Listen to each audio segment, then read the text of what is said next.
वह भी क्या दौर था जब भारत को सोने की चिड़िया कहा जाता था। वह समय जब दुनिया के कई देश हमारे मसालों, कपड़ों और प्राकृतिक संसाधनों के लिए हम पर ही निर्भर थे। उस वक्त लोग ऊंची ऊंची इमारतों में नहीं, बल्कि मिट्टी के कच्चे घरों में रहते थे।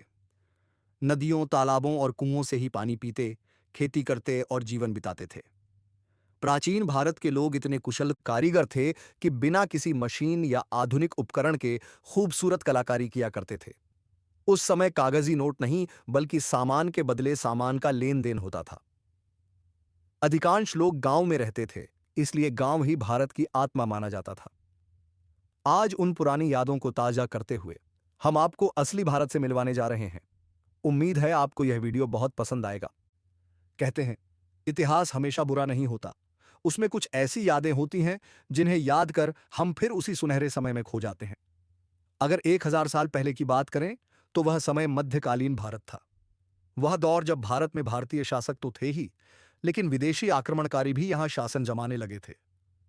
दरअसल भारतीय शासकों में एकता की कमी थी। हर कोई अपना अपना राज्य चलाता था, और यही कमजोरी विदेशी शासकों के लिए सबसे बड़ा अवसर बन गई।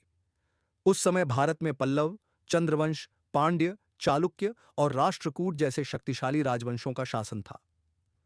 व्यापार पर नजर डालें तो आज की तरह बड़ी बड़ी फैक्ट्रियां नहीं थीं। भारत मुख्य रूप से कपड़े, मसाले, धातु और खाद्यान्न का व्यापार करता था। इतनी अधिक पैदावार होती थी कि इन्हें अन्य देशों में निर्यात किया जाता था। एक अनुमान के अनुसार उस दौरान दुनिया के गुड्स और फूड सर्विस में भारत का योगदान लगभग 30%, चीन का 50% और यूरोप का 11% था। यानी एक तरह से दुनिया की सबसे बड़ी जनसंख्या इन्हीं तीन क्षेत्रों, भारत 30%, चीन 50% और यूरोप 11% में थी। चीन और यूरोप में निवास करती थी। इसके मुकाबले अमेरिका, लैटिन अमेरिका, ऑस्ट्रेलिया और उत्तरी रूस में बहुत कम जनसंख्या थी। बार्टर सिस्टम, यानी सामान के बदले सामान, उस समय का मुख्य आर्थिक आधार था। यदि किसी को अनाज लेना होता, तो वह फल, सब्जियां, कपड़ा या कोई अन्य वस्तु देकर खरीद सकता था, क्योंकि मुद्रा सीमित थी और बहुत कम लोगों के पास होती थी। प्राचीन भारत में पारिवारिक व्यवसाय बहुत महत्वपूर्ण था। यदि पिता सुनार, लोहार या किसान था, तो उसका बेटा भी वही काम सीखता था। यह ज्ञान और काम पीढ़ी दर पीढ़ी चलता था, जबकि आज हम शिक्षा और अवसर के आधार पर अपना करियर चुनते हैं। 1000 साल पहले आज की तरह शहरों में मॉल, मोबाइल दुकानें या इलेक्ट्रॉनिक्स नहीं थे। बाजारों में मुख्य रूप से सोना, चांदी, कपड़ा, इत्र, बर्तन, फल, सब्जियां और अनाज मिलता था। लग्जरी आइटम्स का अस्तित्व लगभग नहीं के बराबर था। खेती और पशुपालन लोगों का मुख्य व्यवसाय था। कारीगर बेहद कुशल होते थे। सुनार, लोहार, कुम्हार, बढ़ई, शिल्पकार ऐसी कला रचते थे कि आज भी भारत की कलाकारी की दुनिया भर में प्रशंसा होती है। आज की मशीनें भी उस बारीकी को पकड़ नहीं पाती। यातायात की बात करें तो उस समय लोग पैदल, बैलगाड़ी, घोड़ा गाड़ी या नाव से चलते थे। दुनिया उन्हें बहुत बड़ी लगती थी। आम लोग अपने जीवन का अधिकांश समय अपने आसपास के कुछ किलोमीटर की दुनिया तक ही सीमित रहते थे। आपने यह कहावत जरूर सुनी होगी, भारत में हर 10 किलोमीटर पर बोली बदल जाती है। यानी भाषा, बोलचाल और शैली छोटी दूरी में ही बदल जाती थी। इससे संवाद और समझ भी बदलती थी। जहां आज लोग शहरों की ओर भागते हैं, 1000 साल पहले भारत की लगभग 90% जनसंख्या गांवों में रहती थी।